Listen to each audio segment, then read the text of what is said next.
When someone decides that they want to make a career change, what I see time and time again is they spend weeks, maybe months, updating their CV, tweaking their LinkedIn profile, scrolling through the job boards, really trying to get those things perfect. But here's my advice to you. Before you do any of that, before you waste any time on any of that stuff, you want to get clear on the foundation. In my work as a career coach, what I've found is that this foundational piece can be boiled down to 5 key questions that will really help you to figure out what it is you want from your career so that we can work on that first before you even start considering what you want to include on your CV. So in this video, we are going to cover what those 5 questions are so that this week you can get a little bit clearer on what you want your next step to look like.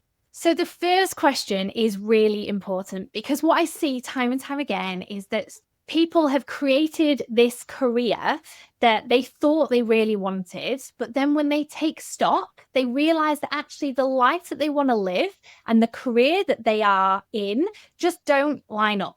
So the reason that this first question really matters is because we want to start from the place of what do I want from my life? So you might want to grab a pen and paper and just write down this first question. What do I want my days to feel like? So this is in your work and also before you even get to work. So do you want to have slow mornings? Do you want your job to allow you to fit in exercise during the day? Do you want to be in an office full of lots of people who have lots going on in their life and lots of things that you're really passionate about? Really think about how do you want to feel? Not just thinking about salary, not just thinking about commute. We'll get to that bit later, but it's really thinking about your experience in your life and in your job and how the two can marry together. So hopefully you've got some ideas there that have come straight to your mind. But if you're struggling, and this can be a really big thing, when somebody as an adult gets asked, what is it you want? A lot of the time we go, well, I don't know, because how often do we get asked, what do you want? Or how often have you suppressed those things that you want? So as a bit of a tip, if you are struggling here, maybe over the next few days, just notice what are the things that you go, oh, I wish I could do that, but I just don't have time for it. I wish I could walk my dog at lunchtime, but I have to be in the office every day. I wish I could ring my mum on my commute. What are those things that you wish you could do, but you just don't have time and space to in your current job? So question number 2 really builds on where we've just started. So the reason this is so key is because we want to get really clear on what are the things that you're no longer willing to compromise on. What are the things that you need to have in place in your next job for it to feel like a good fit? So these are things like your salary, your commute, your location. It's really answering the question of what are your non-negotiables? What are your deal breakers? What are the things that must be present in a job description for you to spend your precious time applying for that job?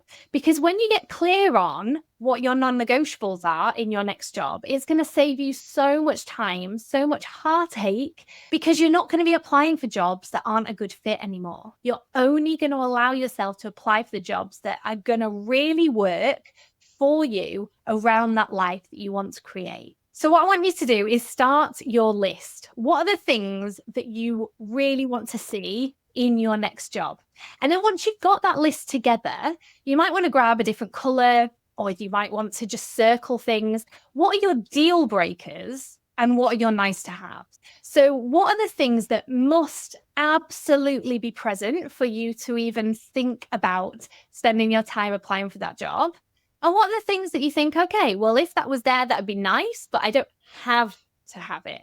And that's just a way to take it a little bit clearer so that when you're applying for those jobs, you have a really good blueprint of what it is you're looking for in your next role. So the first 2 questions were all about what you really are looking for in your next job. And we're staying along the same lines, but this time it's much more about you as a person. really thinking about what are the things that you're good at and enjoy doing. So that is your third question. What am I good at and enjoy doing? Because on paper, you can have a job that looks amazing. You can be really good at it. You're getting really great results for your company, but you hate it. So it's not a good fit, right? I'm sure there's so many things that you are really, really good at, but that list gets a lot shorter as soon as you start figuring out, but what do I actually enjoy doing? What are my strengths? Because this isn't just about the things you're good at. This is also about the energy that you bring to your job, because that is something that is going to help you. If you're clear on the tasks that light you up, the things that you lose track of time because you're so engrossed in what you're doing, if you can find a job that allows you to do tasks that you're actually interested in, that you know you're good at and you enjoy doing, that's like a secret recipe, not so secret recipe, for a job that is going to be a really great fit for you. So if you're struggling with this, what I would suggest you do is maybe ask the people around you, what do you think I'm good at? And collate this list and then just circle the things that you actually enjoy. Or think back on the last week that you've had at work. Is there any tasks that you have preferred to do? Is there any tasks that you've kind of gone, okay, I'll do that first because I really want to do that? And are there other tasks that you go, I could do that, but I'm going to leave that to the end of the day because right now I'm not in the headspace to do it. So really focusing on the things that you enjoy doing. And that might be in your current job, or it might be in roles that you've had in the past. So question number 4 is around what lessons you have learned from previous jobs, particularly ones that you haven't loved. What does that tell you about what you're looking for in your next job and what you definitely want to avoid? So maybe in previous roles, you have learned that you really don't enjoy working in a small team. Or maybe you really don't enjoy working in a large team. Maybe you don't enjoy working in an open plan office. Maybe you don't enjoy a commute where you have to travel a long time, right? So it's really getting clear on what are those lessons? What are the things that you want to move away from?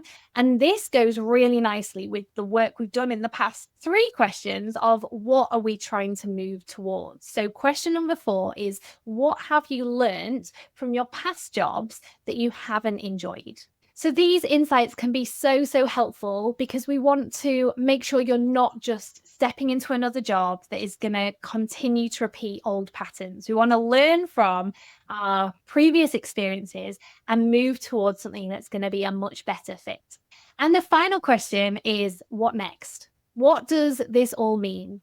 An exercise I love to do with my clients is around imagining themselves in 5 to 10 years' time and thinking about, who do they want to be working with? What kind of tasks do they want to be doing? What kind of office building? What kind of building, maybe not even a building, do they want to be working in? Really, really thinking about it, using their imagination, because this sounds really simple, but it allows them to focus in on the things that really matter. The things we notice, the things that get them excited. We notice the things that actually maybe they're not that bothered about. So it's this exercise of picturing yourself in the future. What is it that you would love from your career? Because 5 to 10 years in the future, anything's possible, right? So it allows us to do a bit of blue sky thinking and unlock some things that maybe don't feel possible for you in your next career step.